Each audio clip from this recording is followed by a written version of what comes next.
That was nice. Hello, today is July 25th. My name is Lauren King, and I am here at Sam and Thelma Dixie's house in Tallahassee. I'm interviewing Mr. Rudolph Slaughter. And Mr. Slaughter, thank you for being here with us today. Thank you. Can you tell us a little bit about where you were born and your early childhood? I was born in Daytona Beach in 1938. It's a tourist town. It was serviced by what they call the FEC Railroad, built by Flagler.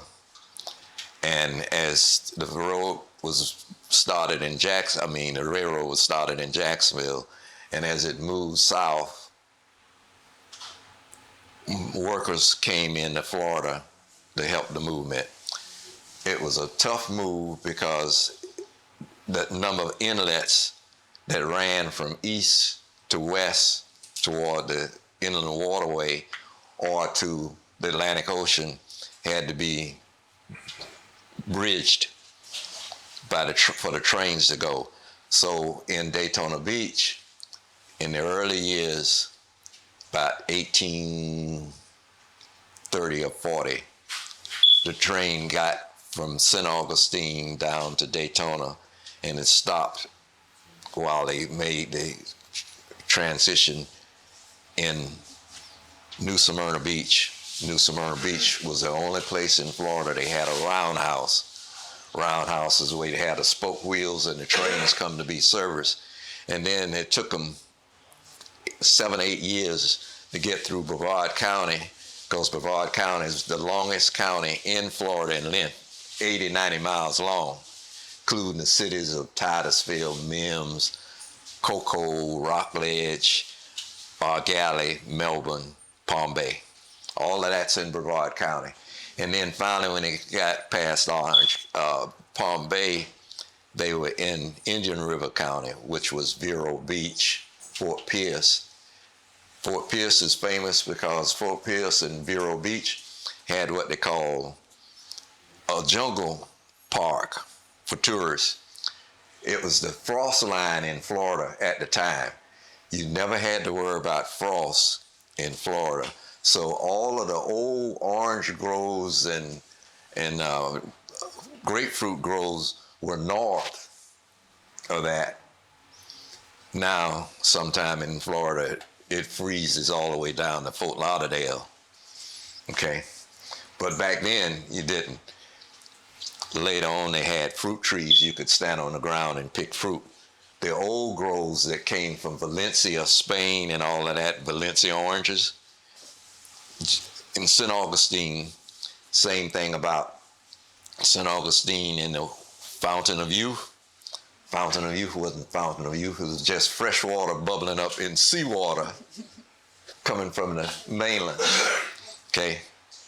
The groves were so old and tall, you had to have ladders, lean ladders up in the trees to pick the fruit.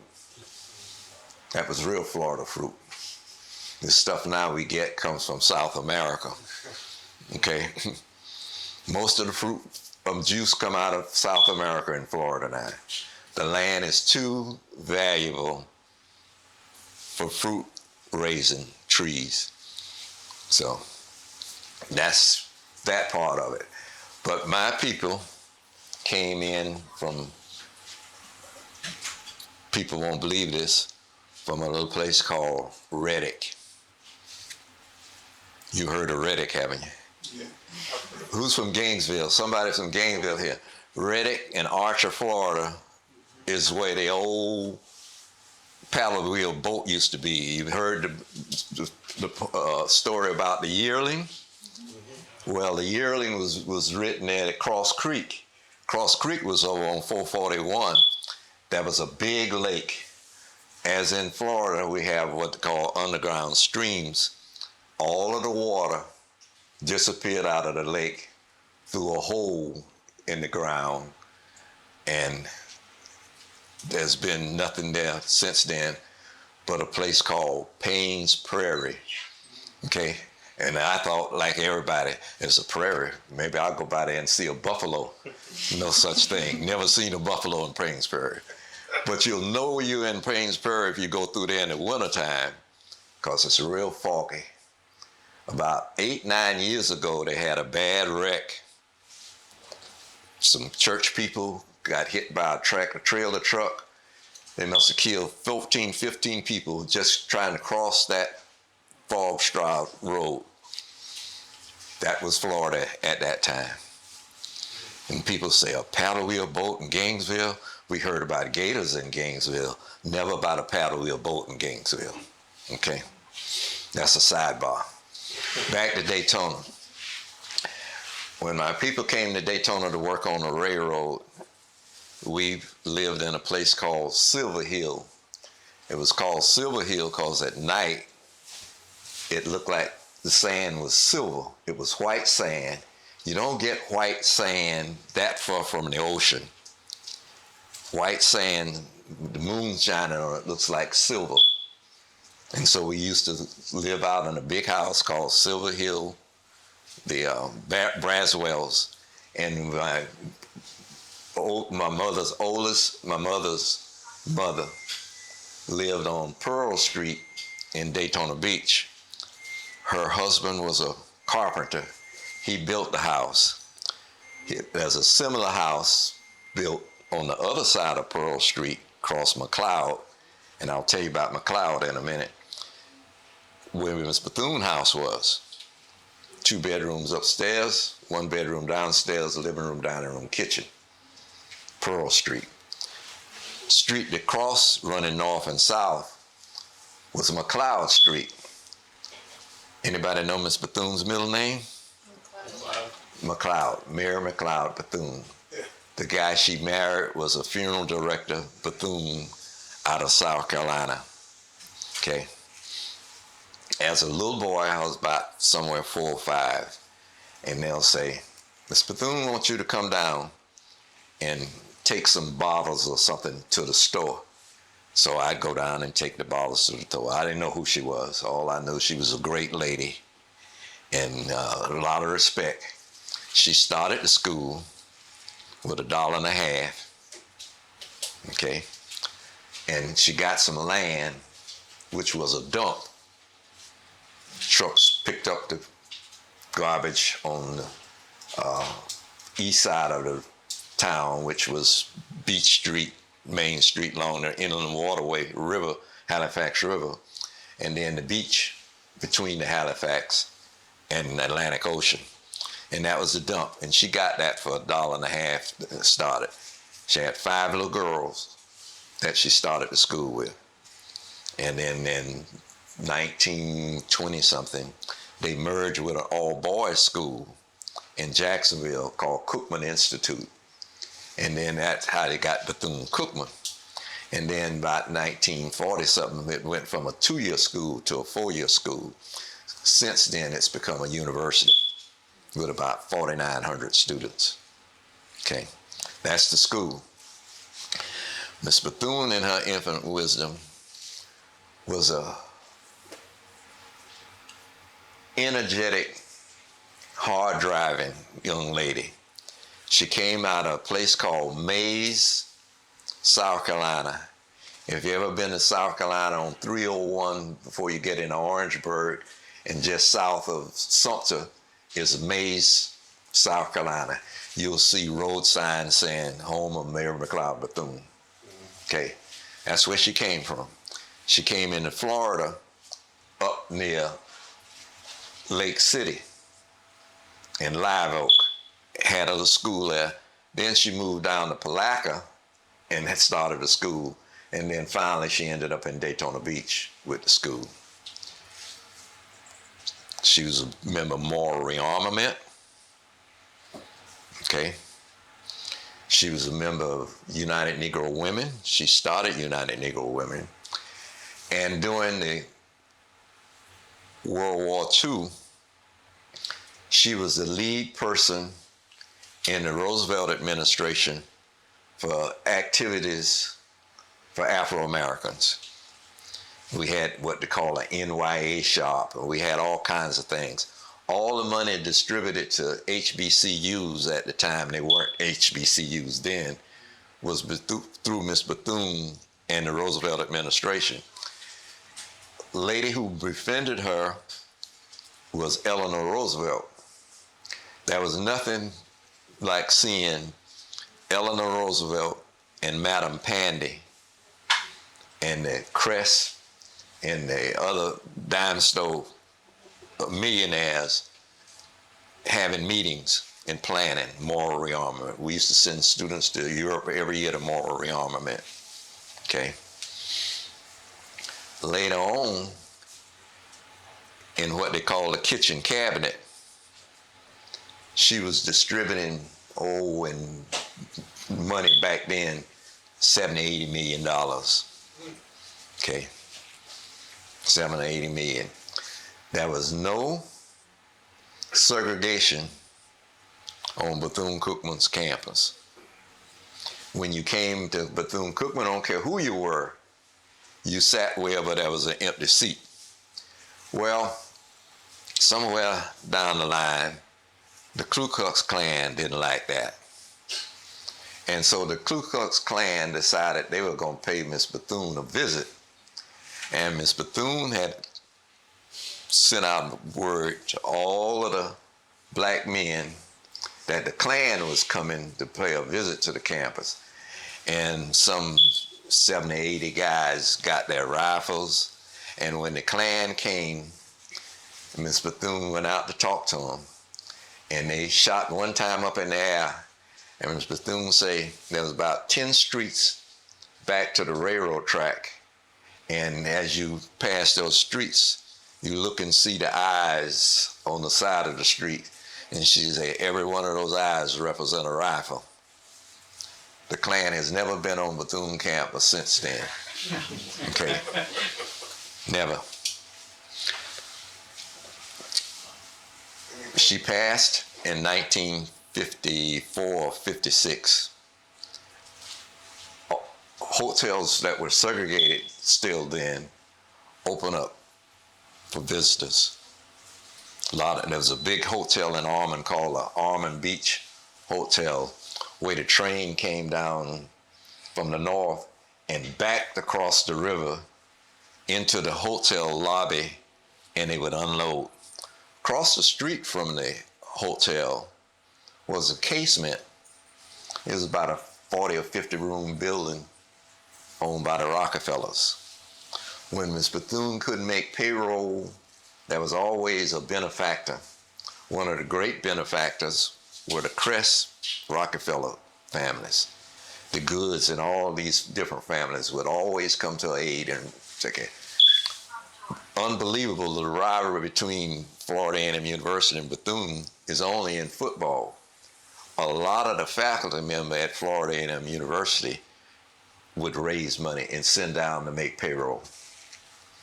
Okay? She had a saying, you enter to learn and you depart to serve. That's her will and testament of all doing good for people. Never anything selfish, nothing that was non-circular in her vocabulary. It was always for the will of the people. There's a church song that the school has adopted, the Jubilee. It was religion before it was anything else. Always had a chaplain, always had choirs. Her choirs sang a cappella. They did not have music accomplishing. They say if you have music accomplishing, they hide the bad notes. So if you sing a cappella, it's pure music. What they would sing was a group of songs called From Bach to Beethoven, which meant that's all of the European great writers and directors who had put stuff together. Later on, there was a group who came about that was even more famous, was the Fifth Jubilee Singers. And people found out among blacks that if you had a church singing or a religious singing, you'd raise even more money than any other way. And the fifth Jubilee went to Europe many a time to sing. And it's only about 20, 25. Pugh voices. Pugh voices. Okay? That's just about it. Now, I'm open for questions anywhere, anyway. I want to ask, in the 30s and 40s and 50s before Miss Bethune passed, what was her sort of reputation in Daytona Beach among the local community? I'd say she was like an angel. All she had to do was voice what she needed, and she got it. There was never any trauma about whether she was going to make payroll. You know, there must have been 20 or 30 times she couldn't make payroll, but somebody always came to her aid to make payroll. During the moral rearmament time, it was the first time they had someone heading the school that was not Miss Bethune. It was a guy, Dr. Colston, who ran the school for 4 years while she worked in the Roosevelt administration. So. And can you tell us a little bit about your education in Daytona Beach, sort of around that time, if Miss Bethune's work had an influence on that? If you were in Daytona Beach in the segregation, I went to an elementary school called Cypress Street Elementary School. Ran east and west from the river back to the woods, which now is where the International Speedway is located. The school I went to high school was Campbell High School, named after the famous racer Sir Malcolm Campbell. Daytona Beach was a beach with hard-packed sand. It's not soft sand. You go on the Gulf Coast, you'll get what they call sugarloaf beaches, soft sand. You walk through the sand, you got sand on your feet. The beaches on the Atlantic are more with shell rock, and they're hard. You could drive a car on them. The sad thing is that tourists would come down and didn't know any better and decide to get a bucket of water and decide to wash the car on the beach. Well, when you got back home, you start seeing rust. That's salt water. You don't wash a car in salt water. Okay? A lot of people go to the beach in Daytona. Always famous was the beach. The beach, from head to toe, is 23 miles long, included Almond Beach on the north, Daytona Beach, South Daytona Beach, Port Orange, then New Smyrna, where the inlet. The inlet at New Smyrna went out to the sea. South of the inlet is the head of the Indian River water. Indian River is a national reserve now where NASA bought all that up, and the space shots were shot from down there. So back then you had to have a clear zone 20 or 30 miles, and so that if a rocket blew up or whatever, it wouldn't be in danger, because they were always shooting down range. Only one fire occurred, and it was on the launch pad where 3 astronauts were burned up, oxygen. But that was during that era. And so after that, I went to school on a football scholarship in Atlanta to Morris Brown College, and I got my knee busted up, so I came back to Florida, and then I started at Bethune and finished in history major and sociology. So you can tell the history part. I have a question. I have a follow-up. A couple of follow-ups, actually. So to follow, this is Dr. Yorgo Topolidis. The first question I have, Mr. Slaughter, is following Lauren's query about education. Did you experience any prejudice or discrimination during your formative years at school, or at the workplace, let's say, in Daytona? No, never. I didn't know what it was. You won't believe when I first had discrimination or some prejudice. That's another story. But you knew where you were. You knew what was expected. My mom and dad used to tell me, say, boy, if you get in trouble, I'm going to kill you. I say, well, if I'm in trouble, I'm in trouble anyway.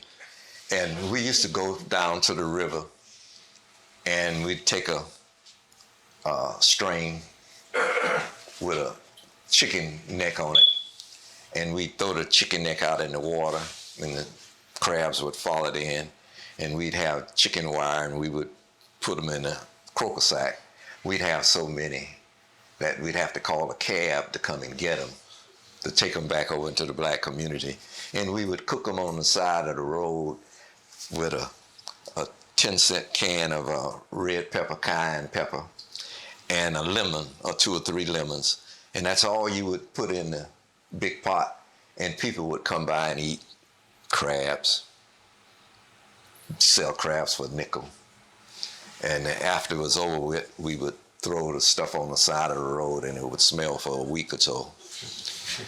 The other thing we used to do, we would go down to the river, the Halifax River, and a lot of people in the Daytona Beach area came out of Halifax, Canada. Hence the Halifax River, hence the big Baloo Road development, all from Canada. So you had a different kind of tourists. Now Daytona is two kinds of tourist town. You got tourists during the year, or you got people coming for the races. And people didn't realize that racetrack used to be on A1A, the road highway on the beach side. And you'd go down A1A on the hard top, and then you make a left turn and come back up on the beach. Supposed to be 200-300 miles. The winner is determined by what tide the tide came in. When the tide came in, the race was over, because the tide would wash all the way up to what they call the sea grapes. Sea grapes hold the soil together down there and other thing. So when the race was up to that point, people who lived down there instinctively knew it. They say, the tide is coming in. Well, it didn't matter who was in first place. When it got so the cars were splushing through the water, that was the end. Or they had races back then, 5-ball Roberts. Okay. They had a guy with a Hudson Hornet that won. Well, Hudson Hornet could never run that fast. Well, somebody had shortened the pistons in that car, and so it was a fast-running car. They had a black guy way back then named Wendell Scott. All of the race drivers were moonshine runners. Okay? They souped the cars up to keep the police cars from catching them with the moonshine, wherever they came from. And 90% of them came out of upper Appalachia, down to around North Georgia, and other places. You didn't have a driver as far as Texas back then. Yeah, that's what they were doing, and that was the reputation. Beach, race cars. Well, they built trying to think of the guy who had this big garage at the foot of the Seabreeze Bridge, where they souped up the cars. And so a Buick would run. A Buick couldn't even get off the starting blocks. They don't make those cars like that now. And now they inspect the cars. Well, they bought some property west of town in the late 50s and 60s and built the International Speedway. The International Speedway, before the renovation, would have crowds of 150,000 people. People lived in Orlando, Sanford, Jacksonville. They were bringing ships into the port in Jacksonville, down by Main Street, and berthing them for the race people. You couldn't get all those people in a town like Daytona. So now they renovated because they found out that they had a car that went airborne and hit the wires in the fence and took out about 2 or 3 rows of seats. And he found out that the concrete down in them was just not as strong as it was initially. So now it seats about 100,000. Okay. Then they have the races one time. Then they have the motorcycle races another time. The motorcycle races usually come in October. Then they'll have Oktoberfest. Y'all love Oktoberfest. I won't say nothing about Oktoberfest. Yes. Another follow-up question on that same vein. Could you speak to an individual or individuals who, during your formative years, were sort of your mentors and walked you through your school years and into your professional career? Yes. I was,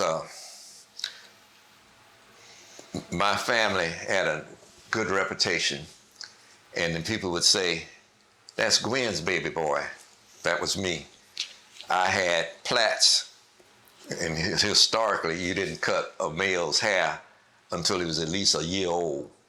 So I had 6 plaits that some people got, and some people gave them to me about 15, 20 years ago. Say, "Here, this is your plait when you were a baby." I said, "Oh, okay. I thought I just had regular hair." We were Methodists, which was CME at the time, which is now United Methodist, whose headquarters is in Lakeland, Florida. And I'll stop there because there's a big mess going on with the Methodist Church. Okay? A big, big mess.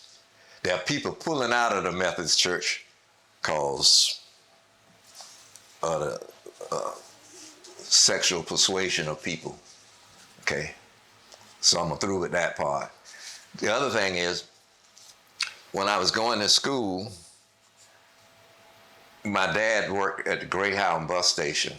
I used to tell people that I was a member of the Amalgamated Transit Authority. Sounds big and good, you know. I said, "What is that?" I said, "I was a porter." But at Greyhound. And that's how I went through school. I had a guidance counselor who called me one day and said, "Dean Brazil from Morehouse College will be on campus, and you need to get ready to see Dean Brazil when he comes on campus." Well, I had just taken an exam to go into the service and go to officer school. I said, "Well, I'm going to go to no college." She says, "Dean Brazil will be here tomorrow. You meet Dean Brazil." So I met Dean Brazil. So later on, I ended up going to school in Atlanta to college. When I went to later on to Bethune-Cookman, I had a teacher, 2 teachers. One was a guy named Dr. Jake Miller, who taught me history.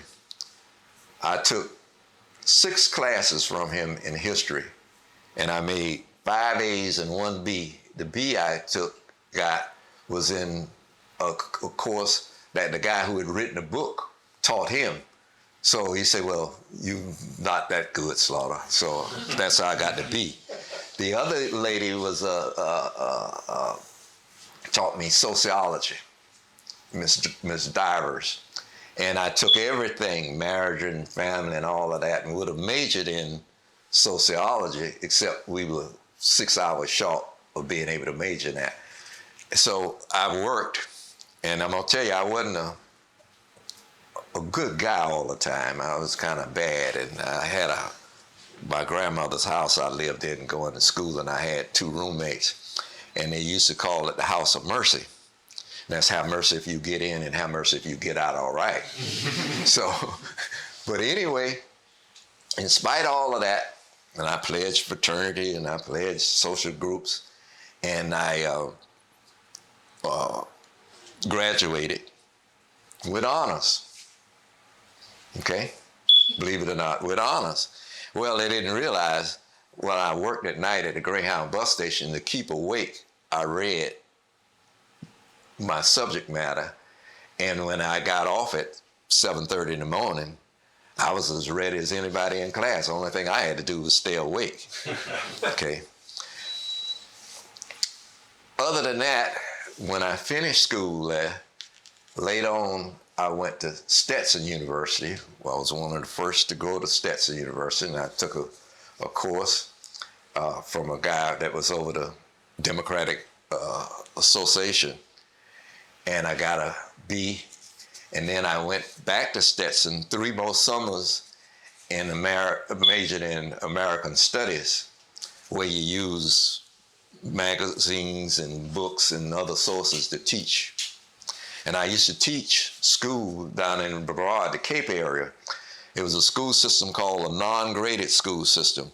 You could be in 9th grade and in one subject, in 10th grade in another, and 11th grade in another. And we had kids back then who were shooting rockets and missiles off the top of the school building. That's just how good, because most of the parents worked at the Space Center. So that's how I came along in that part of it. Didn't have any problems with racial things, but I was known to be kind of hot-tempered. So when they would get ready to have a march, they'd say, "Get out of the line, Slaughter." I say, every time I look around, y'all making me get out of the line. They say, "Well, you aren't the kind that's going to turn one cheek when they hit you for the other cheek." Well, I wasn't. So they said, "Don't get in the line to march." So I didn't. That was the only, it wasn't me personally that they had any problem, but that was the error that was going on. The same week that Dr. King was assassinated in Memphis, in 8 hours, they evacuated the campus. The only people who did not have to evacuate were the kids from California and Arizona. And part of that was it cost too much to pay for that ticket. But they bought a ticket bursa to the campus to get everybody out of there. Otherwise, the city was going to explode. It was bad. Okay. I'm sorry. Yeah. Did your parents or grandparents share with you any stories about prejudice or discrimination, about being targeted for? No. What my parents taught me and what most people taught me was the Protestant ethics, that you did a good job, did a good day's work for a good day's pay. It didn't bother me. The only time I reacted was the day that Kennedy was assassinated in Dallas. And the man I was working for, he called me up and he trying to, I guess, soothe me. And when he got through, I was so mad with him, I quit. He'd have been better off if he had said nothing. I probably would have still worked for him. But once he gave me his views and all of this, and he was kind of anti-Kennedy, that was it.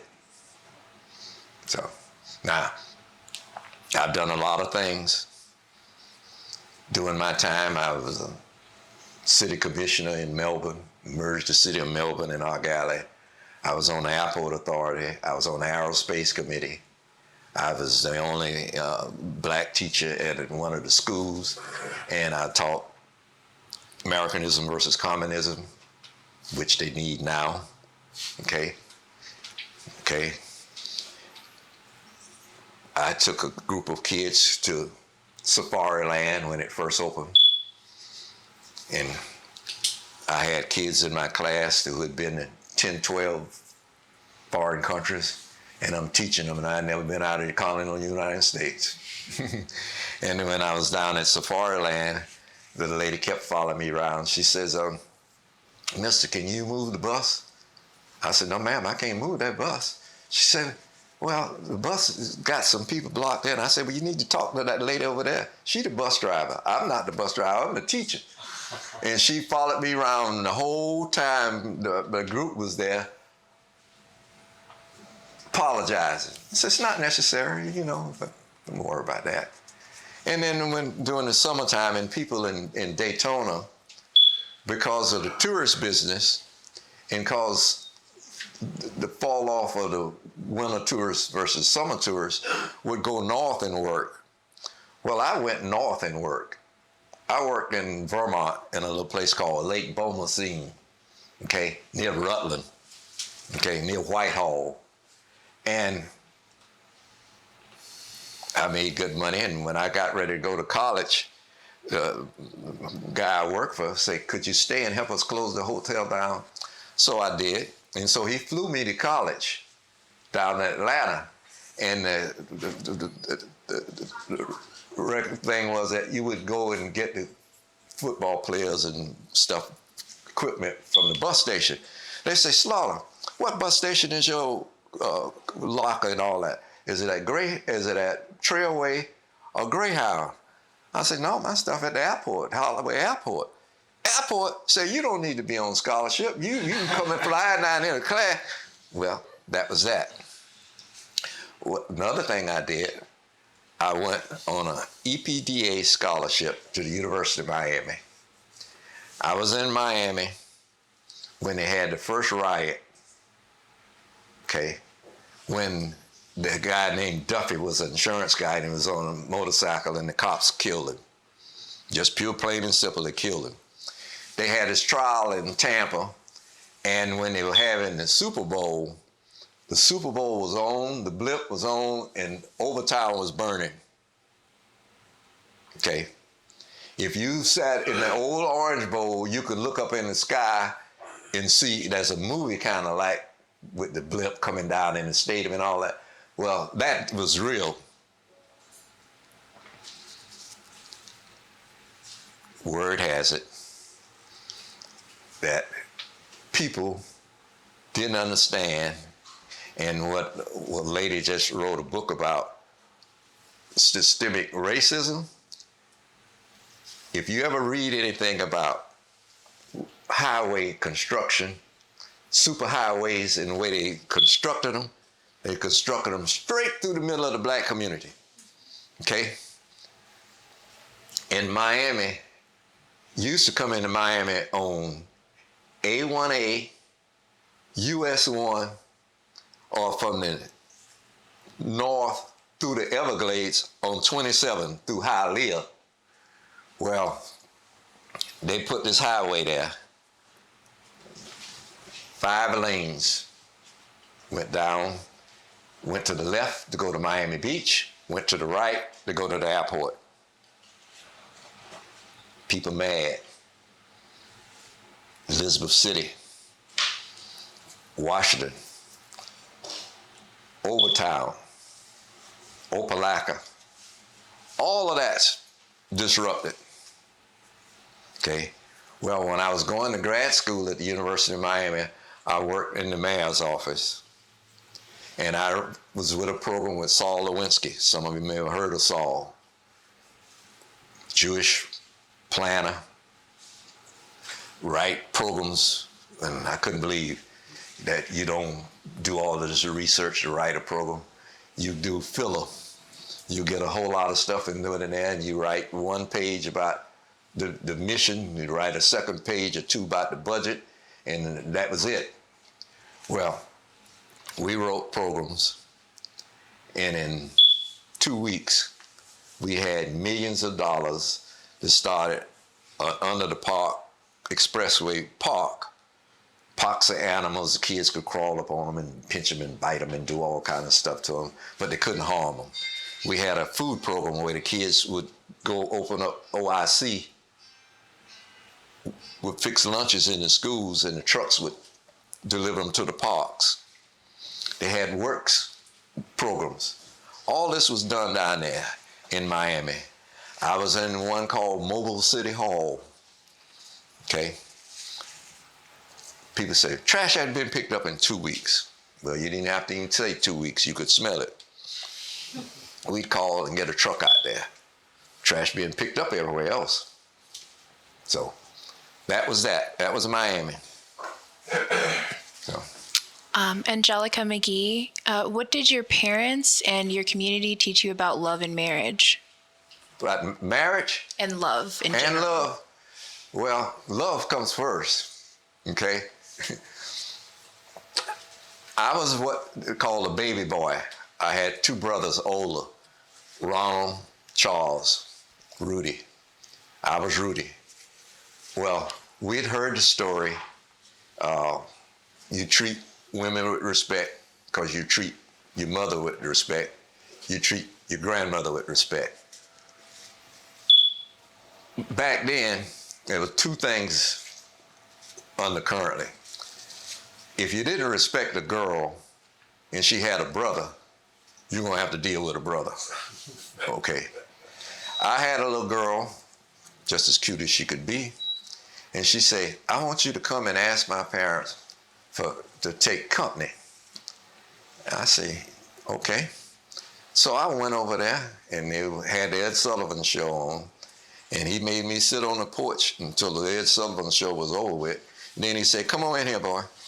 So I went in there, and he said, who your people?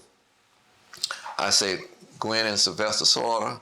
Well, they used to call my mother Tweety Pie, and my dad is Sylvester the cat. So they say, that's your parents? I say, yeah. Okay. No more questions, because I had good parents. There was no question about it. They knew that I was raised right. I went to Sunday school every Sunday morning, and I went to church every Sunday, and I would hang out until time to go to MYF, Methodist Youth Program, at the Fountainette. And I would leave my church and go to New Mount Zion Church, where they had more pretty girls. So I spent the whole Sunday in church, one way or the other, okay?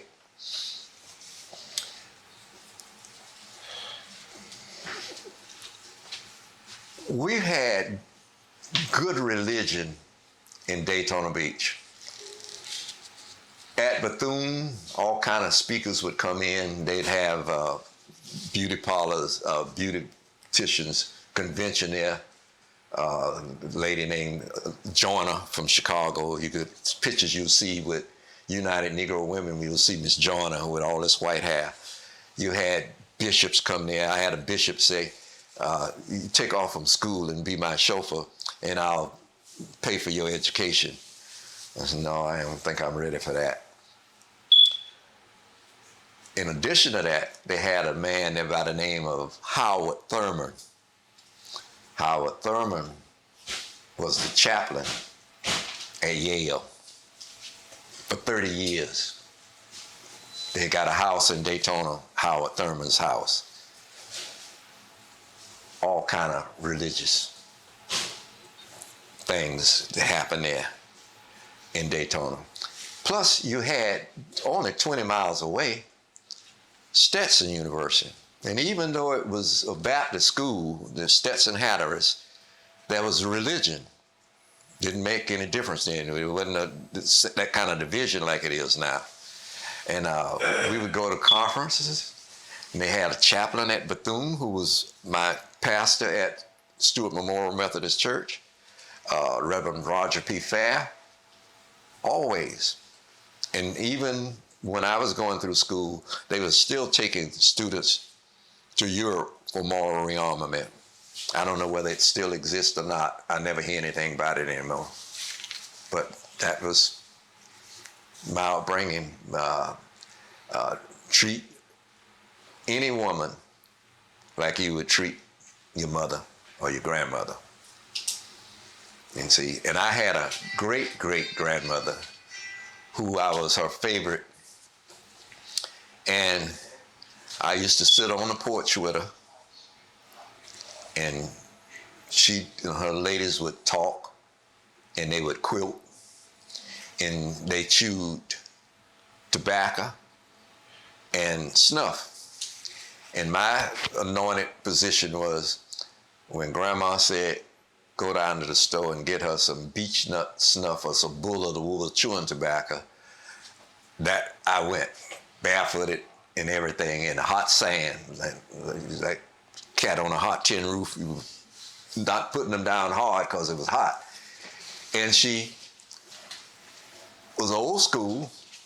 She was part Cherokee Indian, had hair down here, never put a straightening comb in it, would take it and put it in what they call buns and put crochet needles in it and hold a bun on this side and hold a bun on that side.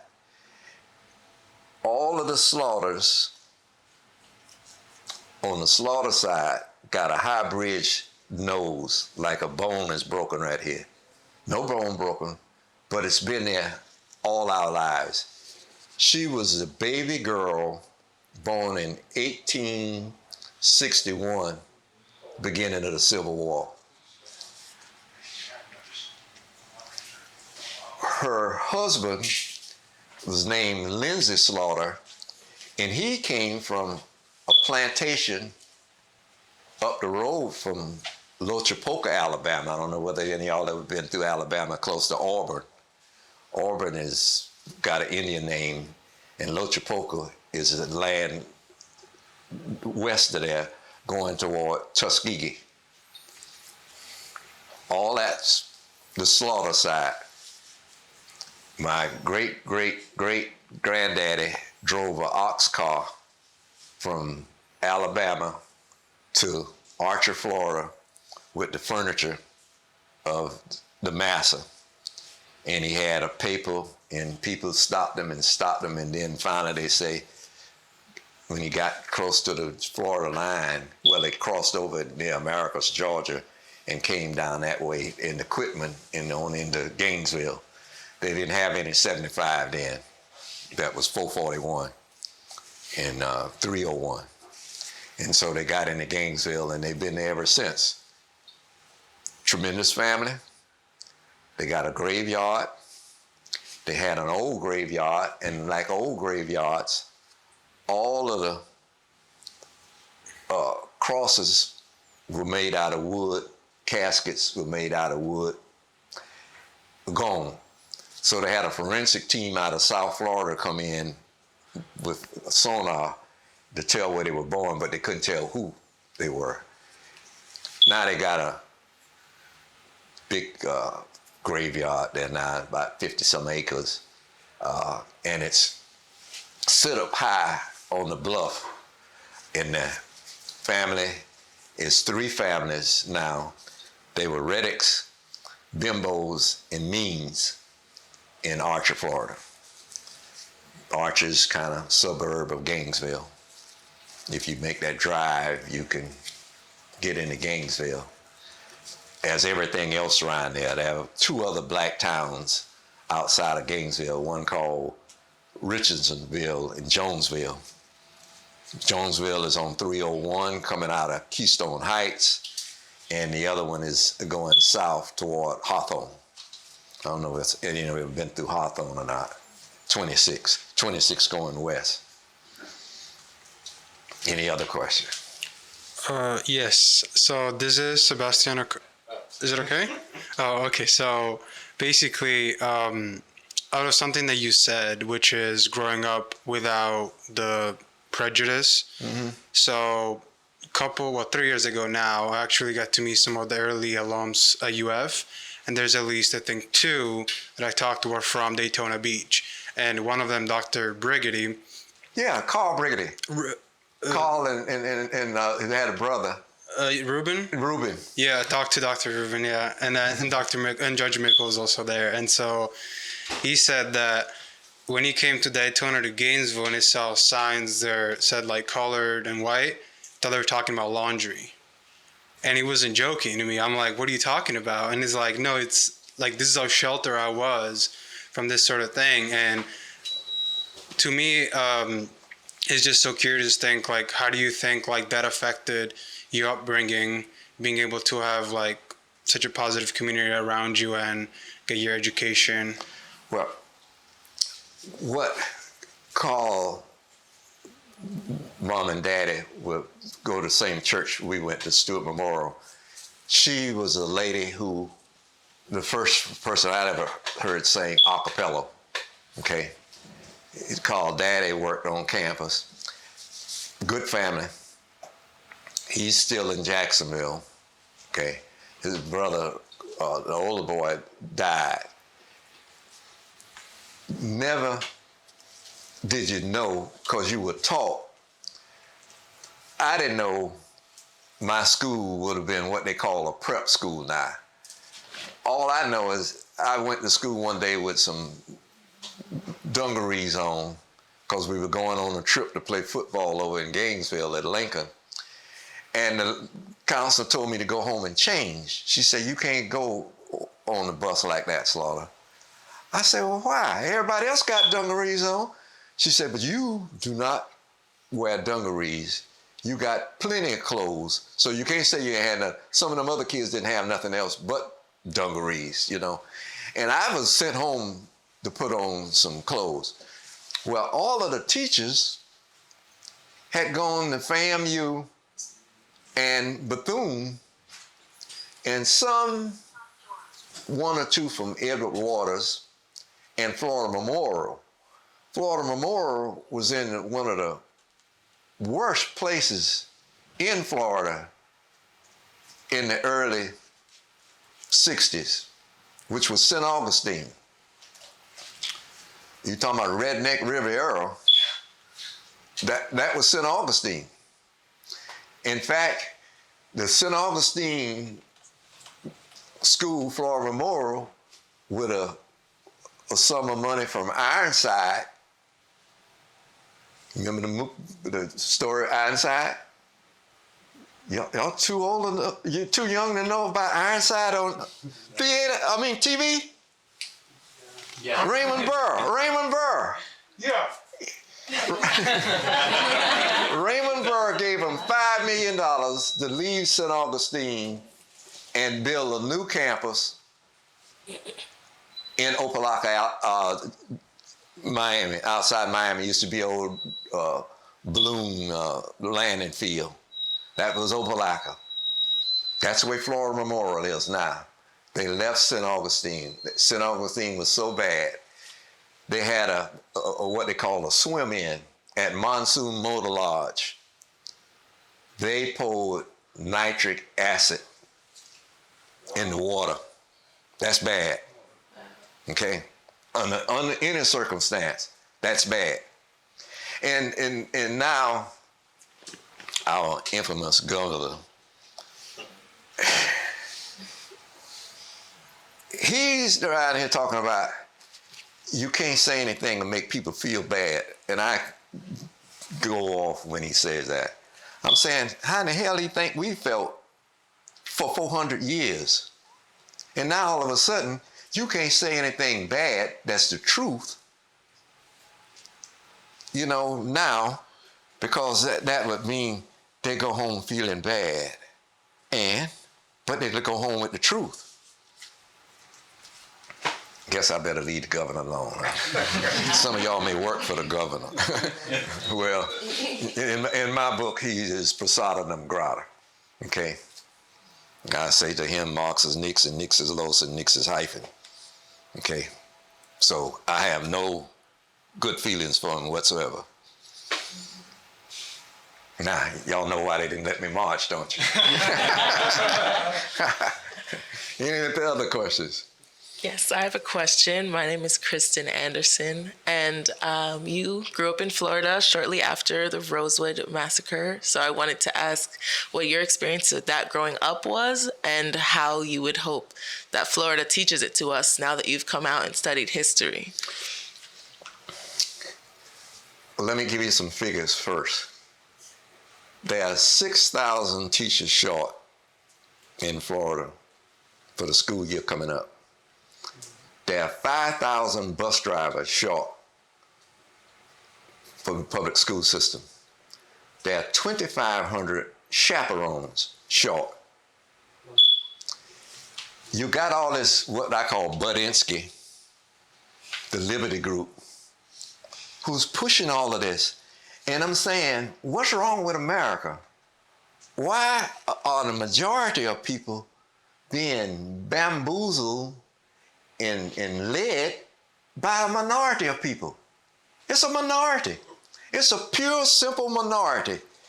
And cause somebody say they'll fight for you and do this, they're fighting about a lie. Okay? Oh, I got 8, 10 things I could tell you a lie. The Mayflower Compact, a lie. Okay? That we discovered America, a lie. Okay?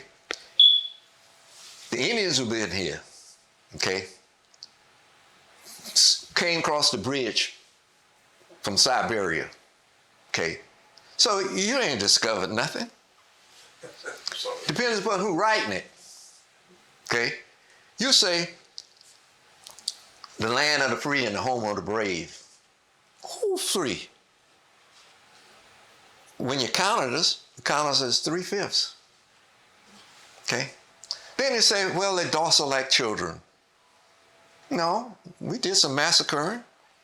There's a place called the Dismal Swamp outside of Hampton, Virginia, Southport or Norfolk or whatever it is. They killed up some people and couldn't find them, and then somebody led them in. They got a new museum they finna open in Charleston, southern branch of the National African Museum in Washington. They had a guy named Denmark Vesey in Denmark, South Carolina, where Voorhees College is. He killed up some people. So, when they tell you about our right to bear arms, lie. The lie is that they think that black people gonna treat them like they treated black people. Okay, that's all that is. So they'll be armed.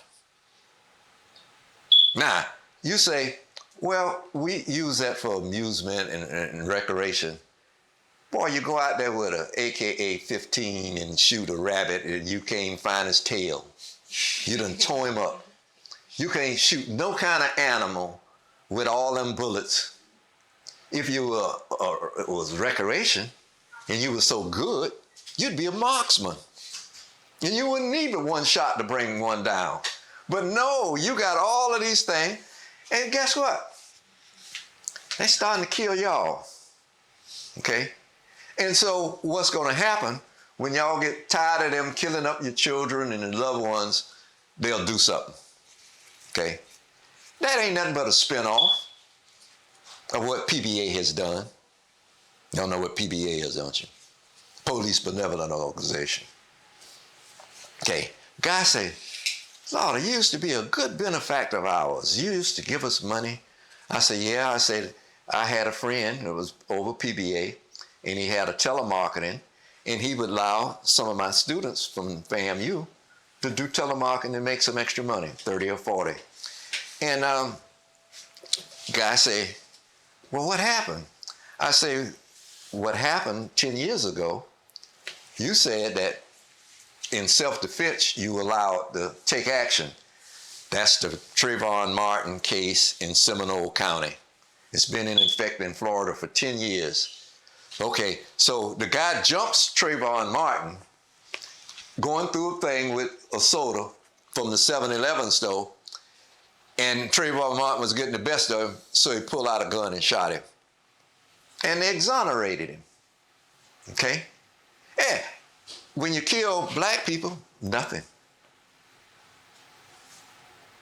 And see, I couldn't participate in that because I subscribed from the disciples of defense. Okay? An eye for an eye. I used to belong to an organization called BAM, Black Afro Militant. My people were heroes, were Stokely Carmichael, Rap Brown, Hampton, and all of them. Well, recently with them, you weren't going to bother them because there were going to be some repercussions. No repercussions now. You know, they'd say now, hey, you my nigga. I remember the time you'd call a black person a nigga, they'd beat you to the ground. You hear me? Beat you to the ground. That was repugnant to be called a nigga. That was nothing worse than a nigga, even by niggas, okay? So now, we done got so familiar and everything is so hunky-dory that we ain't no threat to nobody. So they say, well, Slaughter, why don't you come? I say, I'm not bothering with that because all y'all going to do is run my blood pressure up. And so I sit and read. I get my newspaper, put my coffee on. By the time I walk to the mailbox, it's ready, and I have the coffee, and I read the paper from cover to cover.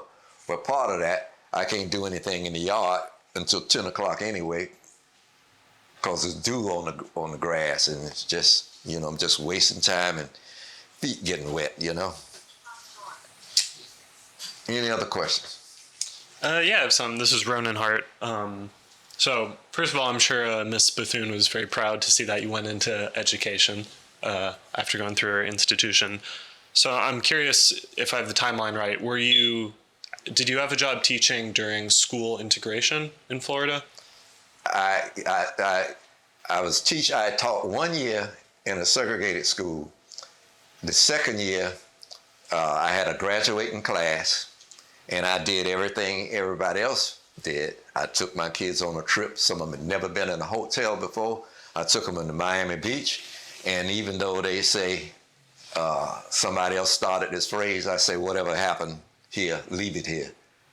And kids would sit with me 11 o'clock, 12 o'clock at night in my room, and I thought they were sitting there because they loved me and all of that.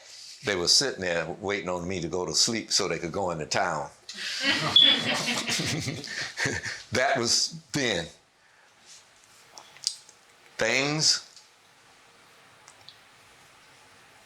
Progress has been made, but you begin to wonder how much of the progress is going to be taken back. Okay? You wonder about that. And even though they say, make America great again, they realize that we're slipping as a country. Okay? And guess whose fault it is? You know how it's your fault?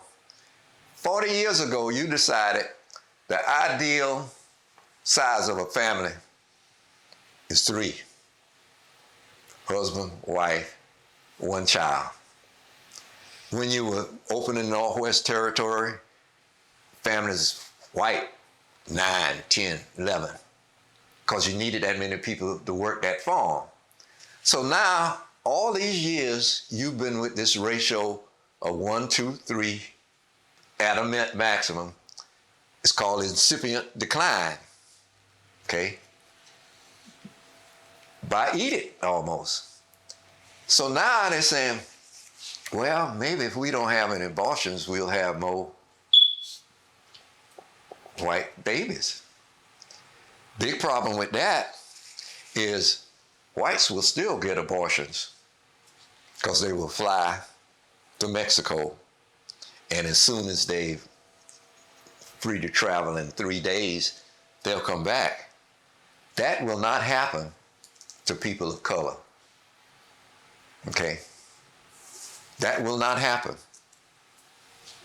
And so now he's talking about teaching cultural things,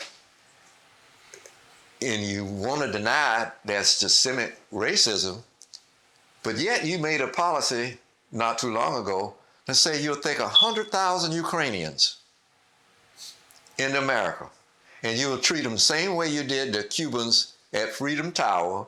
You'll give them SNAP cards, you'll give them $600 separation and all of that. And then they had a boatload just 2 days ago in Miami that overturned. Haitians trying to paddle up here from Haiti and got in the currents between, can't think of the Kenai, Luritha, or whatever it is, in Miami, capsized. Okay. But the Mexicans, which you wanted them to pick the vegetables. You want them to pick the sugar cane, cut the sugar cane. You want them to do all those menial things and think they are going to want some of the good America life.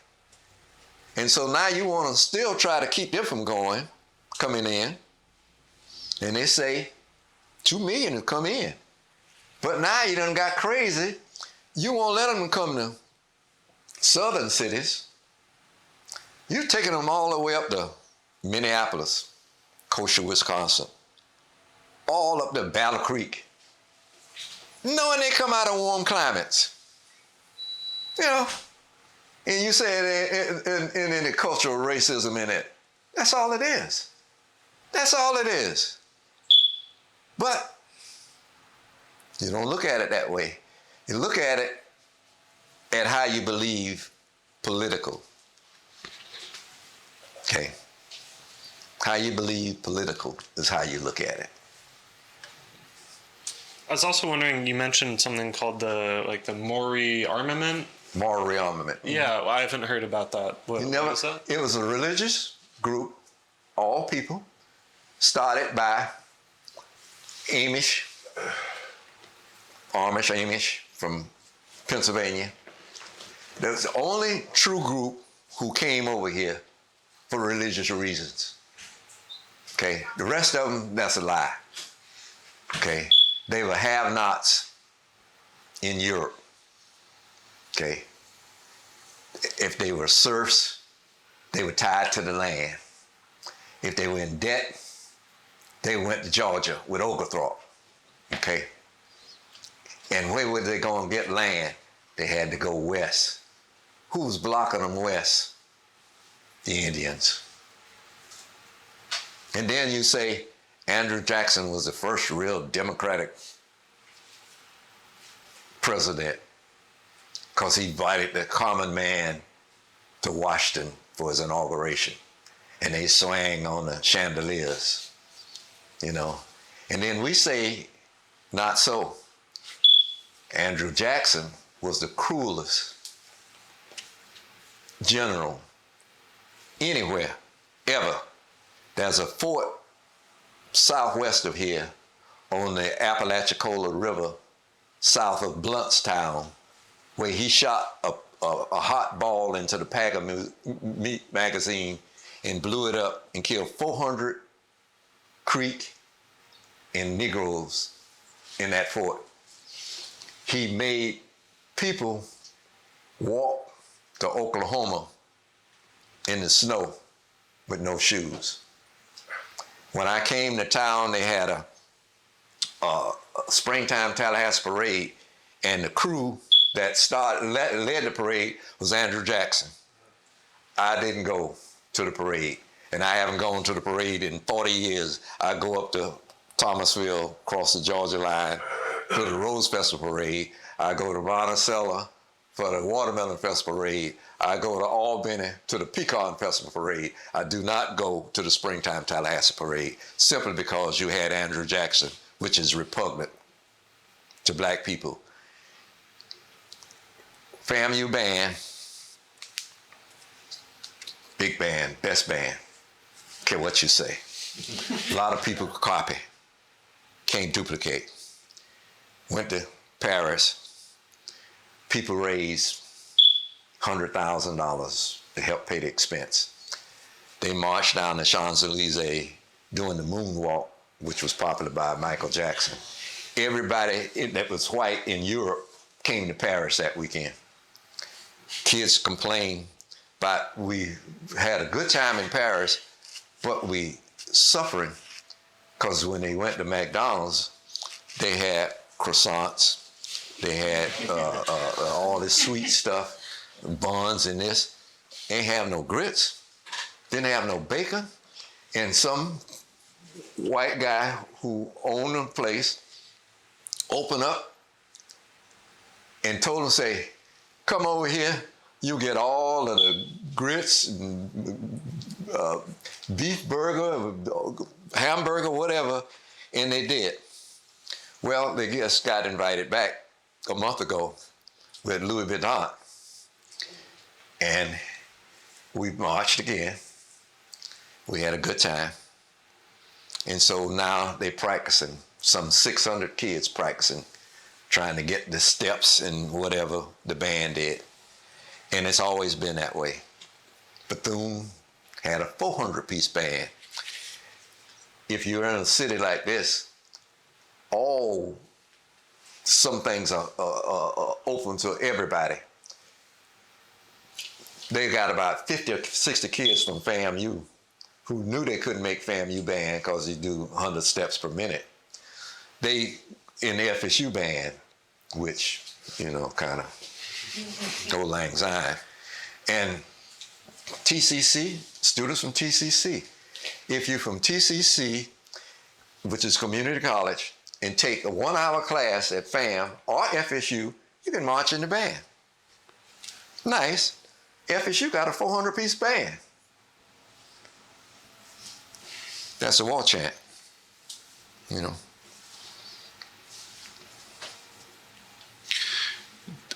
Dr. Topolidis, can I have a follow-up question? If you could sort of speak to any personal anecdotes of your time with Miss Bethune growing up, time you spent with her, moments you had with her. Well, the time I spent with her wasn't a lot of time. It was that once a week that she'd send me to the store to take some bottles back. And because I was only 4 or 5 years old, and I wouldn't have known who I was talking to, and I don't know whether I could have held a conversation with her. Anyway, and when she gave me that cookie. Now, I got to tell you about this cookie. A cookie is most of you are too young to know what a cartwheel cookie was. Nobody ever heard of a cartwheel? Cartwheel cookie about this round, made with sugar, flour, and water. Oh, every kid loved a cookie, okay? And she would give me a cookie in a napkin, and she'd point a finger at me. She'd say, Rudy, I don't want to find a crumb on my steps. That's all I can remember her ever saying to me, other than to take the bottles down there. I was just too young, 4 to 5 years old. I did go to school at her school. She had a school for her teachers called Kaiser Laboratory, named after the Kaiser family, on campus, and I went there for about 2 or 3 months. Then I transferred back to Cypress Street, where I had 2 cousins teaching. They looked up and didn't see me in class one day, and they said, Gwen, where's that boy? And I was been over there, the Kaiser Laboratory. That was her school on campus. Used to turn out teachers that were so good that when they finished interning, they would ask them to stay and start working. Now, you got to be good for that. And they would pay them a substitute salary, and they had a job waiting on them. And they would come from towns where the people are. Teachers now, they don't leave within 50 miles of Tallahassee. And I'm saying, you're doing a disservice to the kid. Send him down where he came from. Send him down to Lauderdale. Send him down to Miami. I used to go down to Miami to recruit, and I'd go to 26 high schools in a week. I'd go to Brevard and do 23 high schools in a week. I'd go to Palm Beach and do 18 high schools in a week. And the people would be sitting there waiting. And they'll say, Slaughter, you in the auditorium. I said, why am I in the auditorium? He said, you'll see when you get down there. And I get down in the auditorium, there's 150 kids sitting in there waiting on me. And I say, well, how many of y'all put your hands up if you came here to hear me or you came to get out of class? And about 50% of them came to get out of class. They didn't come to hear me. But so they needed a place that big, But that was it. I'm Patrick Ray. Mr. Slaughter, earlier you mentioned that Ms. Bethune was very passionate about service to her community. How do you think that we as young people should be of service to our community and our country as a whole?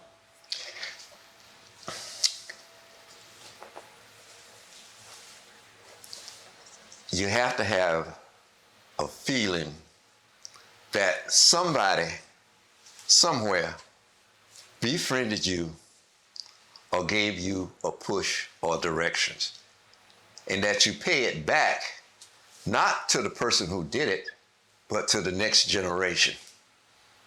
Okay? I was always taught, you depart Bethune to serve, whatever capacity.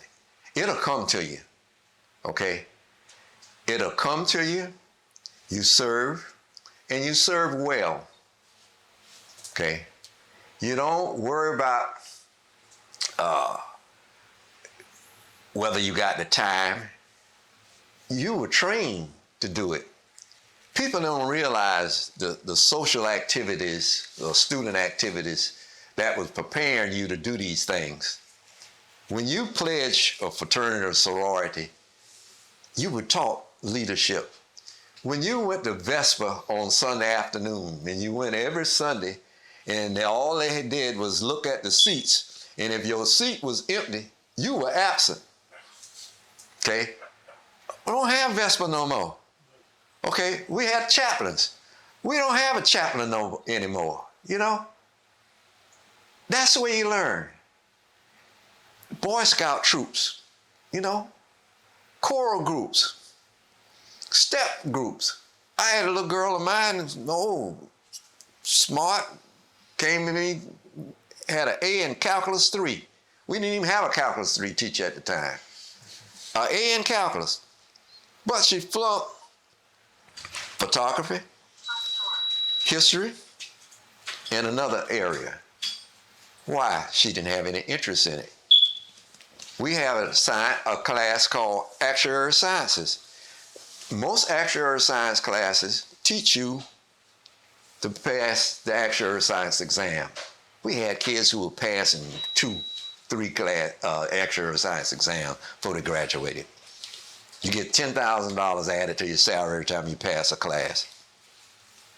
You do the tables for the insurance companies. We got a guy, a little Thompson boy, I brought in here. He had Crohn's disease. He pledged. He graduated 4 points, summa cum. He, the president of a North Carolina Mutual Insurance Company. Okay. I had 2 kids out of a school in Miami, Val and Sal, got both of them actuarial sciences. You know, worked, Stafford pledge, in the hospital. You know, you don't know how much you can do. You do it and you learn to do it. You get up and speak. They got classes in public speaking.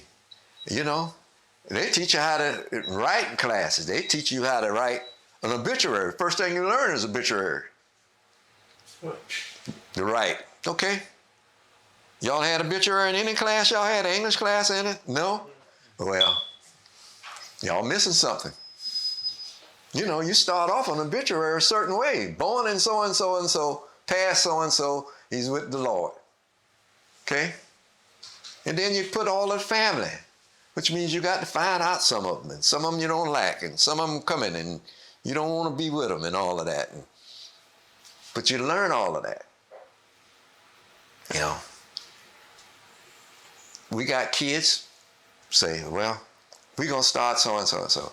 Well, we had a girl say, if y'all give me $10, we're going to raise, $50,000. So many people gave her $10. We had $300,000 in 2 months. Okay. You learn, you take the opportunity. There's more opportunity in schools and churches. Okay. Now, you got to know which ones you take an opportunity in. I've been up to a place called Scottsboro. I don't know how many of y'all ever heard of Scottsboro, Alabama. They got a religious group up there that tells you whether you're true religion, you got to pick up a snake. Some of them snakes are rattlesnakes. I'm telling you, that ain't something you want to learn. Do not get familiar with a poisonous snake. I don't care what's under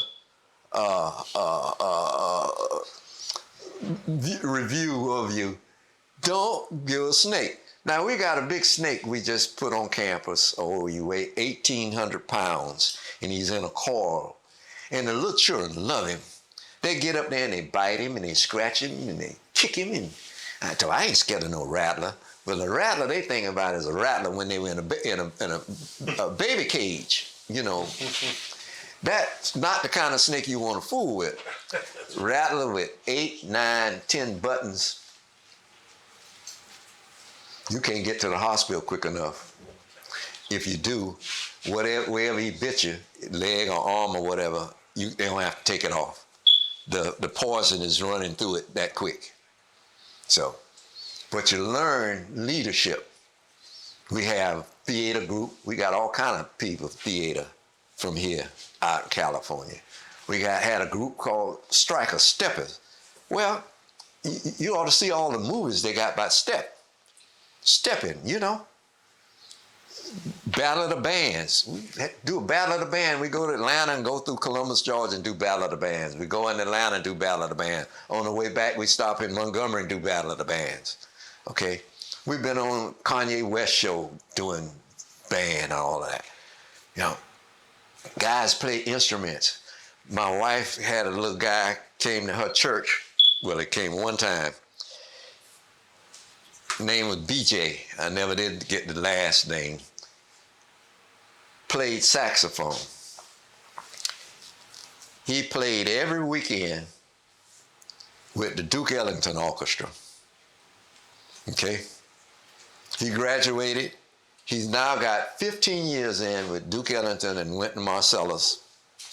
You know, the Marcellus boys out in New Orleans. We got another guy who had the Lionel Hampton band come out of Augusta, Georgia. We got 2 guys that teach music. We got a guy who was hip hop, something about so and play. I can't think of it.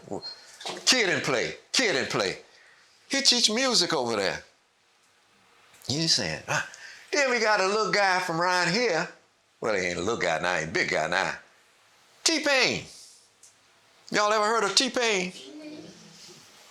Used to put the thing up around his voice and it sounded like a, funny kind of sound, T-Pain lives in Costa Rica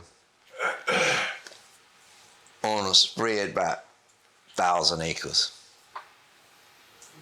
Banana trees and Reese's monkeys and all them trees and all that. Well, they don't come that close to the house. Musician. Band directors. Sometimes we will have a program and there'd be 50 band directors who were former graduates of the university. Choir directors, We got a girl who sang, it was a church song at the Battle of the Band, 60,000 people. She learned up here in church. I used to go to church and have a sleepover, and the day I fell off the roof and broke my leg, the children said, well, where's Mr. Slaughter? They say, in the hospital. So who gonna cook for us? They said, well, he can't cook. So they took the grill down there and some of them had to get it together and cook. I had another kid. I got a call and I heard all this noise. I said, what the world is that? He said, I'm in a tank. I said, you in a tank? He said, yeah, I'm in Munich, Germany, where Patton bivouac during World War II with the infantry group, the tank group. He had a 54-ton Sherman tank. It had a speedometer on it, 5 miles, 10 miles. That's all the tank would do, 10 miles an hour. And he had it wide open. I said, boy, you over there rawhiding them people's car? Tank, He learned, was a student, played drums in the FAMU Connection theatrical group. The little girl, Nikinoni Rose, award, theater group. Okay. And then I won't say anything about the perfect score students I had. Perfect math or SAT. Perfect verbal, SAT. Came here from St. Ignatius. The other one came from Raleigh, Texas. They learned leadership here. I'd invite them out. They were my scholars, NASA scholars. I'd invite them out to the house at once a month to eat, because that's the only decent meal some of them got. They were eating fast food stuff and all this stuff, and That wasn't the best thing for them. And the problem back then was that the road wasn't paved where I lived. Now they paved it. And then my friends say, well, Slaughter, you got the road paved, it's a mile long. I said, yeah, next time you come out here, I'll have sidewalks. Well, they don't get no sidewalks, but, But you learn leadership. And the saddest thing, I had one little girl that I bought out of Augusta, Georgia. People own a funeral home. She never joined anything I was going to recommend her for who's who. Nothing to put on the paper. Okay, I was going to send her profile up for doctoral program. Nothing to put on paper. They had awards for the outstanding students. Nothing. I said, well, why you won't join? See, I don't have the $25. I said, your people run a funeral home. I know you got $25. I said, well, okay, I'll pay the $25. She said, no. She was kind of introverted, never joined anything. So she's grown up and all she does is go to work. Sad. Sad. And she had a PhD in chemistry. Now just think, the kids she got it done. But then you take another group I had 10 NASA sites. One of my girls down there now at Cape Kennedy, 25 years in, and she's over the whole southern region engineering student thing at Space Center. So you happy, and when I as many of them as I can find, I send them cards. A lot of them will say, what should I do, Ms. Slaughter? I say, well, if you got a chance, thank you. I say, if you got a chance, do something, give something back. I said, if I brought you here, and you would say I brought you here, they would say, well, yeah, but that takes so much time. I say, you find the time. If you find the time now and do some leadership, you can transpose some of this stuff to the future because you can know what to do, because you've been through it. But if you've seen nothing, then what you gonna do? Pay back. Put something out there. Yeah. I got some kids at my church, and they'll say, Mister, we're gonna have some horses. Scared to death of a horse. The university had horses with the Department of Interior. They'd send 100 horses in here, and if you did the paperwork, you could have a horse free, but you had to pay for the paperwork, and they would take them home. And so we had the kids in animal husbandry was scared to go up to the horse to put the bridle on him. I said, well, how you gonna ride the horse without a bridle on him? They said, well, he be, I say, he just so happy to see you. I say, go up there and pet him a little bit. Pat him on the side. And then we had to move the horses. We had some kids who come in here and decided they like the cowboys, and they shoot him and bring him down. And we go out there and the animal bleeding on the side. So we took him 20 miles away and put him over there on another farm. Because we had kids who didn't realize reality. They're going to shoot these horses, and these horses cost us $10,000, $15,000. Thoroughbreds. Now, the only thing we say don't do is don't take a club or a program and that deal with poisonous snakes.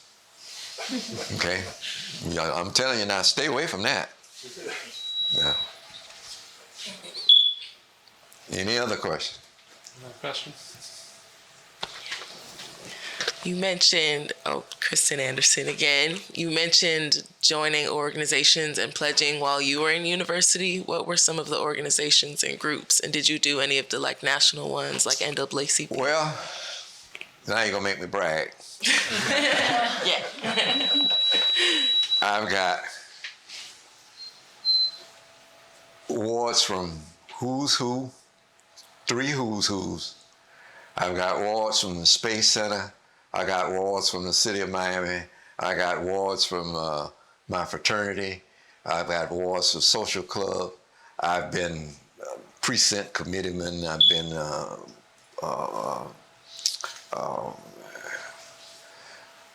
let's see. I had Child Care Center.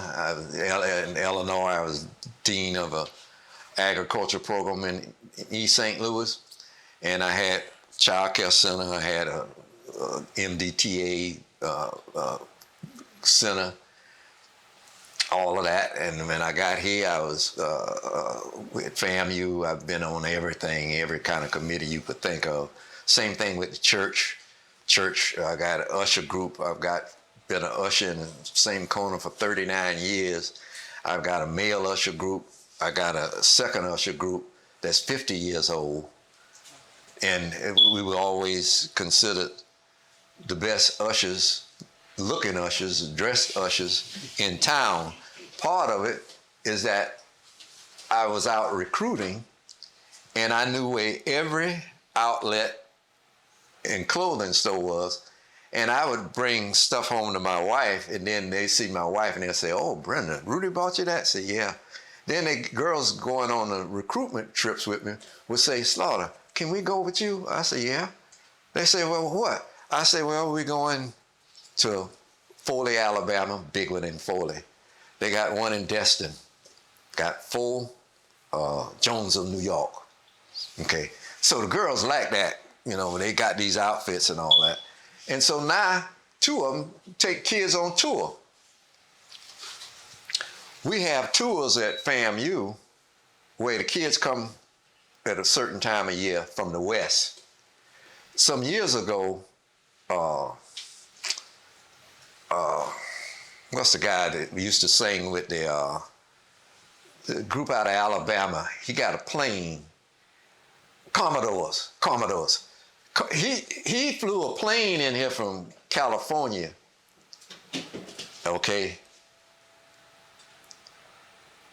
They came to the campus. We would end up with 6, 8, 10 buses all over the place. We had a step thing. Some kids from Compton came.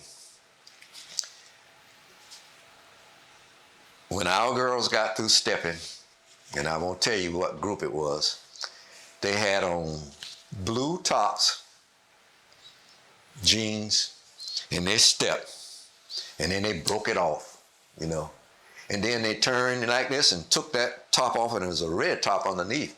And they say, "Ain't nothing changed but the color." They were bad. Well, that group from Compton went back to Compton, 4th of July.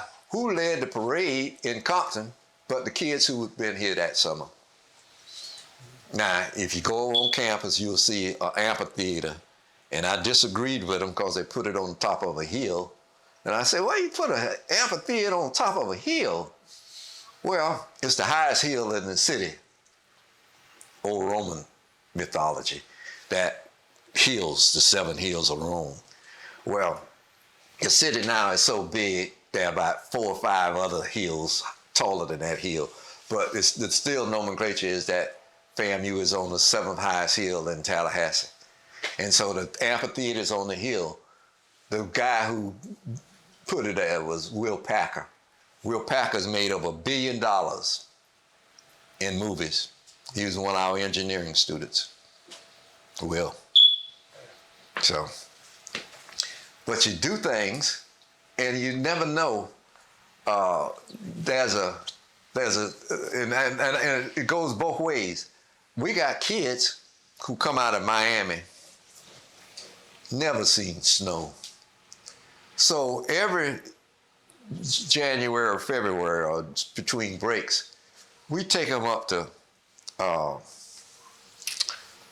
off 77 in North Carolina so they can see some snow and ski. Or you should see them when they come back. clothing. Kids from Chicago coming in here, they got all these plaids, this layered look. They got the Oxford collared shirt on. They got the sweater. They got the corduroy jacket with the leather pads on it. Bad. Until they said them children from Miami. Them children from Miami got Versace. Okay? Okay? I had a little girl from Miami who borrowed my truck. She got 7 leather coats. I said, well, what you doing with 7 leather coats in Miami? You ain't got 2 days you can wear a leather coat in Miami. Say, they were buying coats from Mr. Slaughter and say, I was gonna need a coat up in Tallahassee. Well, Tallahassee isn't as warm, as cold as it used to be. It used to be colds that when you got cold, we as a people get ashy. Okay? Not anymore. Not anymore. And don't have a dress-up affair. We have a honors program for around Valentine. And everybody on the stage that somebody sent a Valentine basket or a card or whatever, the people who they sent it to call up the stage to get it. Kids be dressed so you just look at them and say, oh my goodness. You see them in class and they look like they just rolled out of bed. But when they had that dress-up affair, they have that. When they have coronation, dress up. We had a big row here about sequin gowns for Miss FAMU. Well, one year, the sequin gown cost $3,000. And everybody's saying, well, why are you spending that kind of money? You could have gone out there to New Orleans after the Mardi Gras and got that same gown for $100. But y'all don't go to New Orleans, do you? Y'all got to make that trip to New Orleans. You talking about some history. You'll find out in New Orleans, it's the European style cooking. Everything in one pot. In America, we got everything in a separate pot. We got a pot for the rice, we got a pot for the corn, we got a pot for the peas, we got a frying pan for the meat and all of that. You got another baking tin for the... In New Orleans, everything is in one pot. Gumbo, jambalaya, etouffee. All of that's in one, and good. And I didn't know any better. I went out there, and they say, go down there and get you a beignet, that's a little white powdered thing, and some Mundo coffee. Well, I didn't know the coffee was so strong. It's got chicory in it. I think I stayed awake 3 days. I drove from there all the way back to Melbourne, Florida. I'm still awake. I'm saying, what? Same thing when I went to Alaska. I was in Alaska, and I didn't realize in Alaska, the sun rise and set a different way than down here. That time of year, they had 2 hours and a half of darkness. So I go to my hotel, and I couldn't sleep. Sun shining through the curtains. So I went down in the lounge, and I ran into some people from Florida, and they talked, and they left me, and it's about 8 o'clock. Sun's still shining through my window. About 12 o'clock, the sun's still shining through. When I finally got sleep, I didn't have but 2 hours of sleep before I had to get a plane to go up to Prudhoe Bay. Well, when I got to Prudhoe Bay, I had envisioned that I was going to leave my footprint on the tundra. I ain't got on the tundra yet.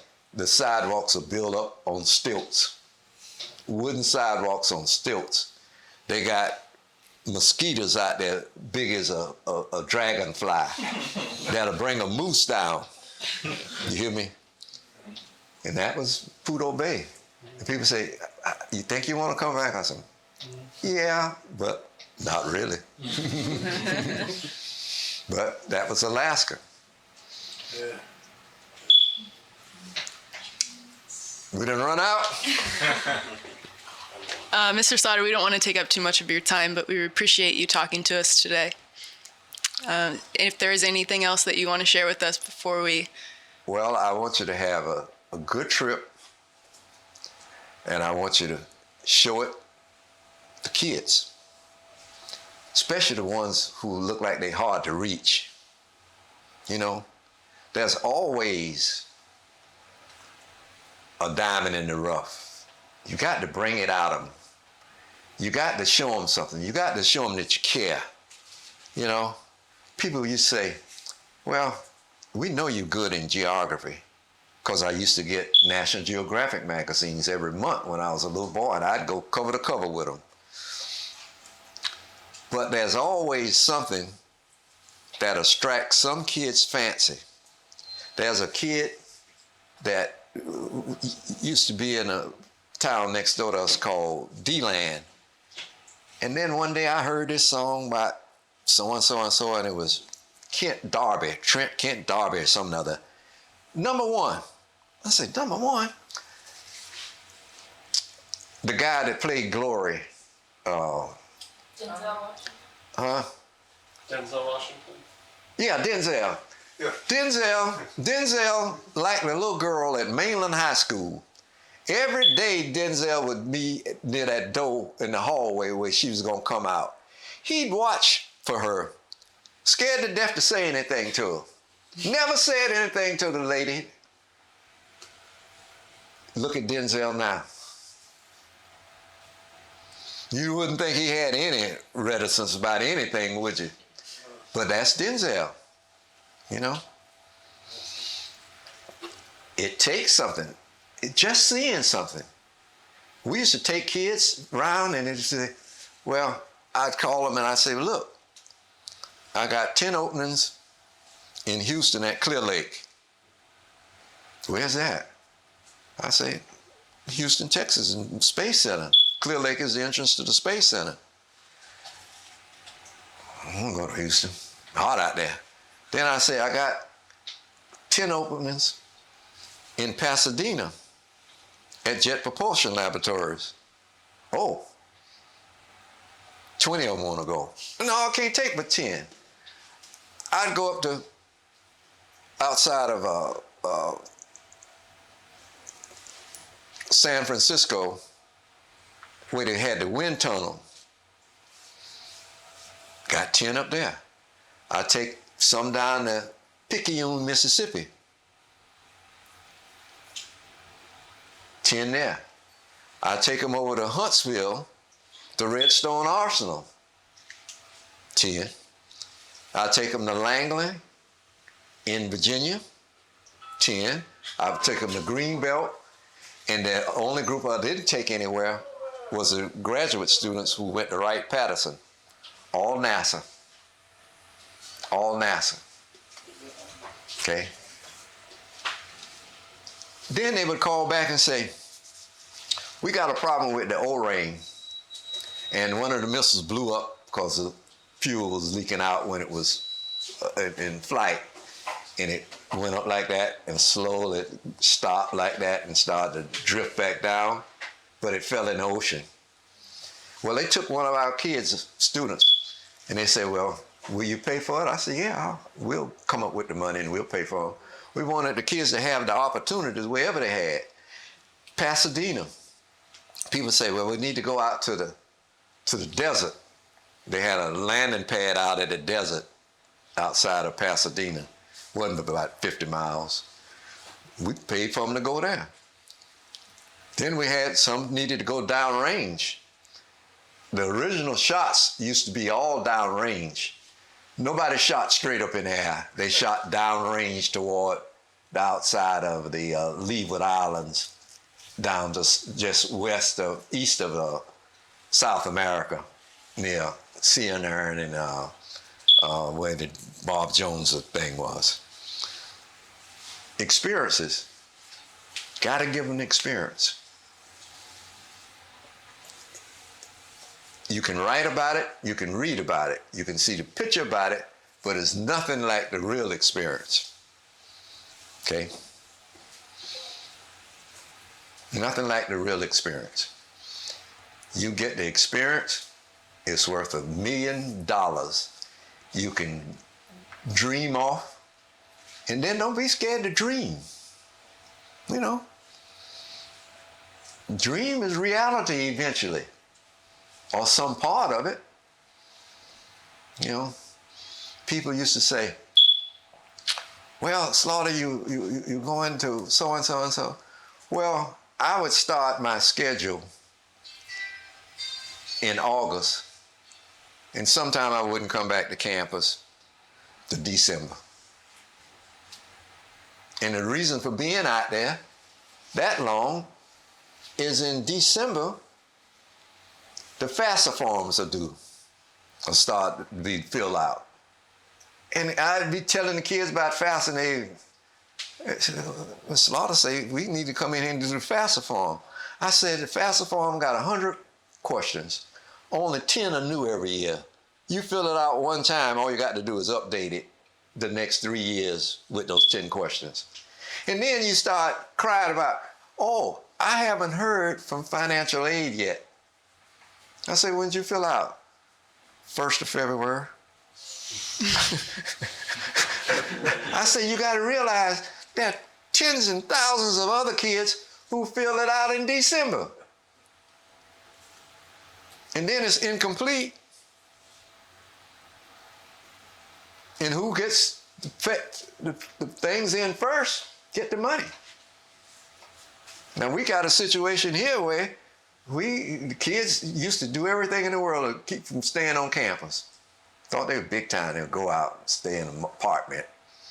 Well, the rent went up an average of $300 a month in this area. And so we had 600 kids with no room.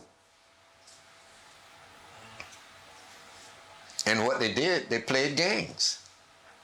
They say, well, I was coming to FAM and so and so and so, and then the parents start getting these financial statements from other schools, and then they say, well, we can't afford that, we can go to FAM. I say, but you 3 months late now, you know, and you want to know what you're going to get. You don't get nothing right now. Your paperwork is past the deadline, March, April. And then some of you will go to the schools, and some of the schools, you know, will send all the transcripts to one school one time. Ideal time, 1st of July. Well, if you wanted to be admitted with a found transcript, you needed the one you're going to get the day after you graduated from high school. If awards night was one night and graduation was the next day, you go back out to school Monday morning and get a transcript. Now, if you got to get the transcript from the county office, one person there doing them, it may not come until July. But you at the mercy of the market. And so our 600 kids, they cried so and cried so that we got some federal money.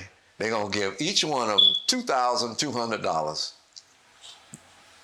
beginning of the first semester, beginning of the second semester. Now remember, I just said the housing just went up $300. So now housing, which was $1,200, is $1,500. So they're going to have $700 left for the rest of the semester. Somebody else got to come up with that money. Same thing, second semester in January, they'll get another $2,200, but you got the same problem. Now, our kids are smart now. You know what our kids do? I shouldn't tell you all that. I shouldn't tell you anything negative, should I? Our kids know that if they put a deposit down and pay that much rent, they don't have to pay rent no more. Don't pay rent, and you're gone. Can't get evicted, because it takes 3 months for you to do the paperwork to be evicted. So they paid it in January. They didn't pay February, March, April. May, graduation, they're gone. Now they're on the bad candidate list that nobody will take anything from them unless they pay in full. But they used to do that. You know, not good. Says something about your character. But when they're looking at character and whether they're going to make it or not, And then I used to tell them, I say, go in the first week of school to the Career Center and file your paperwork with the Career Center. I say, the fee is waived. I say, you one of my students, the fee is waived. Some go, some don't. And then they'll hear about, Rudolph Duval Wright came in and hired some engineering guys and promised them $1,400 a month the first summer and $1,600 the second summer and $1,800 the third summer. Oh, why you tell me that? I said, I told you to go to the Career Center and file. I couldn't tell you who was going to be there. And we'll have 200-300 Fortune 500 companies come in to talk to the kids. I had a company who every year they couldn't spend their money, they'd send it to us. And I called my kids in and I said, I got $250,000. Out of state, we'll get this amount. In state, we'll get about half of that. And then on down to in state, the rest of it. And they'd come back and tell the kids, I got so-and-so. I say, well, okay. So they'll say, Mr. Slaughter, why didn't you call me? I said, we did. My girl called all of you that's on my scholarship list. And some of you came and some of you, when I was coming, I had so-and-so on 7 o'clock chemistry for engineering students on Monday and Wednesday morning. I said, I don't care about that, but you got to get there while I got the money. Money was all gone. I moved all that money in a week's time every year because kids need money, okay? And then some kids, we were sending kids to Europe, and they were making $98,000 a year. Mistake they made, they thought they could come to America every weekend and get back by 8 o'clock Monday morning. Don't know what the weather's going to be like. Don't know what the delay's going to be. And you do that 2 or 3 times, people watching you. We got some kids in Dubai make $125,000 a year and get 30 days vacation automatically. But what you going to do in Dubai after you've been there all year? You want to get back to America, okay, where you can see something green. Everything in Dubai is sand, so, and then they start falling out, say, that ain't the kind of life I want to live. They want to come home spring break. They want to go to Philadelphia to see Jazzy Jeff in the park. They want to go to whatever that thing they used to have in Atlanta. They want to go to the beaches over in Texas. They want to go to Biloxi. They want to come down for homecoming. Can't do it. Can't do it. Now I'm through. Mr. Slaughter, you have a wealth of amazing stories, and we appreciate you sharing them with us. Thank you. Just remember. No matter what happens, do good.